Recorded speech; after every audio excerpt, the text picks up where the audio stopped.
Hi, I'm Brodie from the growth team at Codebots, and in this video we are discussing how to form a cross-functional team, the skills required, and also the challenges you face when forming a successful team. We spoke to Shane Sendall, who is a product manager and delivery lead, as well as Cheryl Tansey from Agile to discuss cross-functional teams further. The main points we covered were I-shaped skill sets versus T-shaped skill sets, the essential skills required for cross-functional teams, challenges faced again, and of course how that relates back to the work we do here at Codebots. We found that when forming a successful cross-functional team, it really helps to have these 5 essential skills: questions authority, willingness to learn, flexibility, organisation, and transparent communication across all members of your team. Hope you enjoy. What would you define as a cross-functional team then?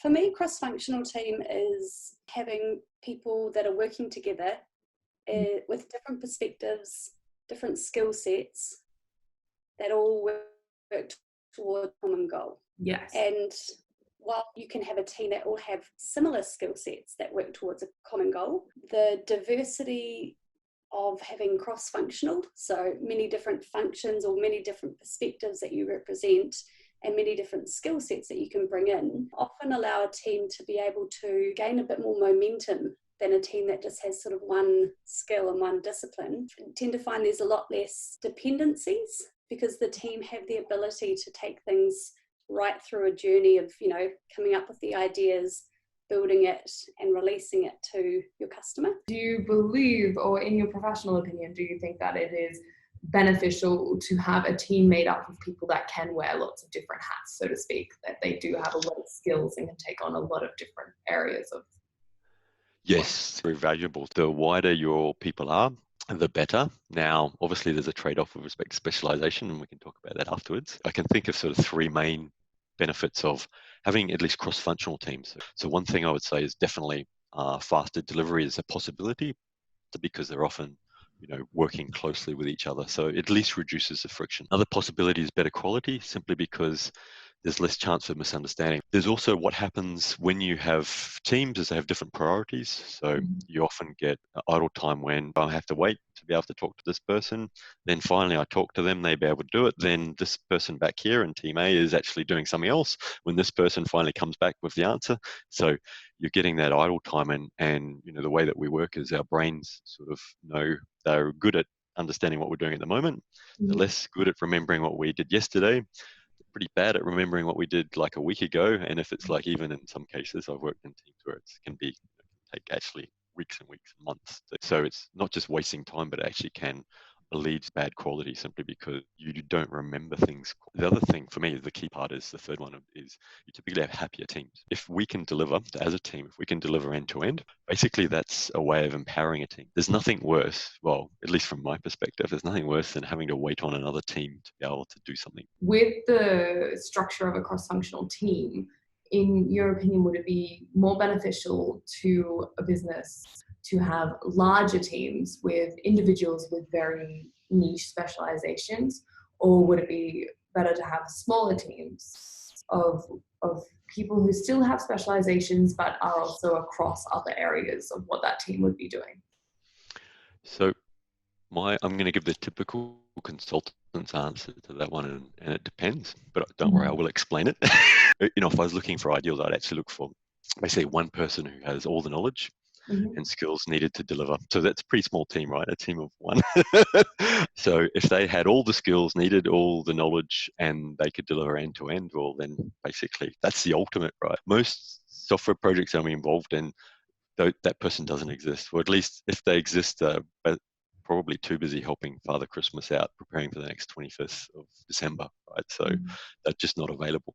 Even if we did have that person, they can get sick, and they can go on vacation. So you go from full capacity to 0 capacity in the space of, that person going away, right? And usually the other challenges as well is bandwidth, right? So even if that person did exist, often there are, certain, deadlines means that this person just doesn't have that bandwidth to do it. So it's not just a capability challenge, it's also a capacity challenge as well. So typically we talk about the magic number when they talk in the agile space, let's say 7 plus or minus 2. In other words, 5 to 9 people in the team.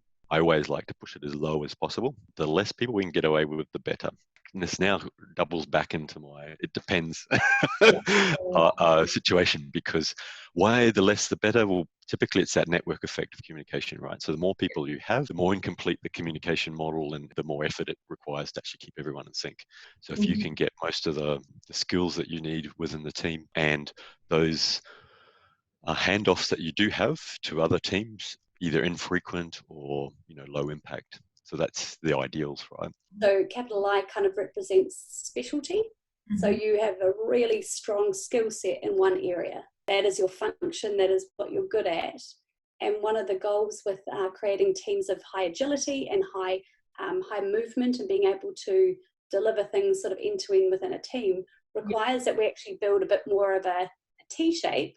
Yeah. So we still have our individual area or areas that we actually really like specializing in, but we actually start to develop skill sets across other areas, so that we can actually contribute to the team in different ways. Ideally, we want to have everyone with those specialist skills as well, but you can't, like for example, if you had a really good generalist that flunked high school math and you're asking them to implement your financial actuarial model, then you probably may need to rethink about things, right? So in some cases you do need specialists, and sometimes those specialists aren't very T-shaped.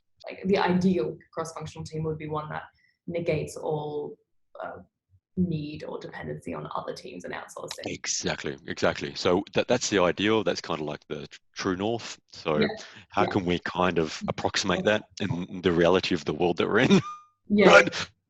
With the people that we're working with, their skills and what we can do and so forth. And so it often becomes an exercise in improvement. So how are we improving the team? Well, we're often improving them in that direction. So we're looking at, okay, well, it's clear we're needing more skills in this area. So, who wants to upskill in this area here, so we don't have to hand off to this team. In fact, one of the goals is that we actually all start to develop skills in each of the areas, so that we don't start to get dependencies within the team itself. But it means that team can come up with ideas, design it, build it, get it to the customer and get feedback very, very quickly with ease. Whenever you're going through any organizational change and you're wanting to change roles or ways of working or any kind of thing to do with your people and your organization, is really looking at the types of behavior you're looking to create.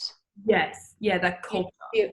That culture, this is what we want to be, this is how we want to turn up, this is who we are. Looking at your reward systems around that. Because if you say, we want our teams to be working well together, it's all about team cohesion and team performance, but if you still individually reward people for their excellence individually, you will never get the team performance that you desire, because people go, I know I should help my team out here, but my bonus relies on me doing really well here. And that's probably one of the biggest barriers that I see for organizations that are trying to create cross-functional, high-performing teams with lots of different skill sets. Why would I possibly want to become a T-shaped person when I see so much like accreditation and notice? Exactly. And if my career path is linear, and if my next promotion is into a managerial role or a more senior role in what I'm doing, why would I want to get these skills over here? Because Agile is all about like response and movement and continuous development and everything like that. Do you actually have any kind of set rules, or do you have just a base starting point that's good to grow from? I don't really have set rules for anything in general, because the rules, in my view, especially for when it comes to working with teams, the rules need to be set by the team. You can set a team up to write their own rules, but if you don't set it up in a safe, collaborative way, it will generally be the loudest person in the room. And you'll have a few people that will sit back and not say anything and not contribute, in which case it's no longer the collaborative team rules. Often I'm coming in to help support teams that are low performing or in conflict or having some challenges. That's usually one of the first things I ask for, is where's their team norms or where's their working agreement, and they often don't have one. So at no point have they actually sat down and said, we're a whole bunch of really different humans and we've all got our own idea about what's right and wrong, but we've never actually explicitly said it.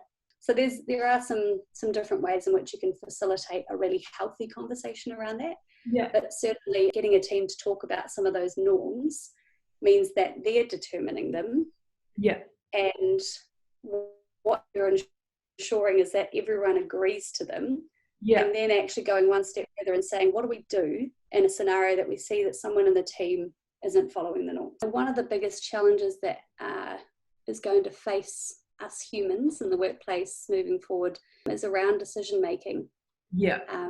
Deciding on what we focus on, deciding on how we do things, deciding on how we work. And if we don't have an agreement on how we make decisions and how we have constructive conversations to challenge those decisions or explore them, or if we don't have anything in place around that, it's going to push your decision making in a pretty tricky scenario. So one of the kind of key parts of a either low agility or high agility team, the ability for a team to be able to respond quickly to change requires that they're able to make quick decisions. Open-mindedness, I'd say, is definitely a really important factor. There's actually a step further than that, than being just open-minded means I'm keeping my mind open to the idea that someone might have a better idea than mine, or someone's got a different, especially if that person is in a specialty in my area and they're trying to know what we should do, but I know better than them. You could still be open-minded to their idea, but it doesn't necessarily mean you're actually willing to take it on board and give it a go. So there's sort of another level that I like to sort of check in with teams on is obviously open-mindedness is going to be foundational for us to work together. But are you willing to actually work with these people, in your team, to challenge your own thinking, to explore new ideas? Are you actually willing to go into that level? Because that requires another level of commitment from the team. For some people, they're actually not willing. And if that's how they feel about it, okay.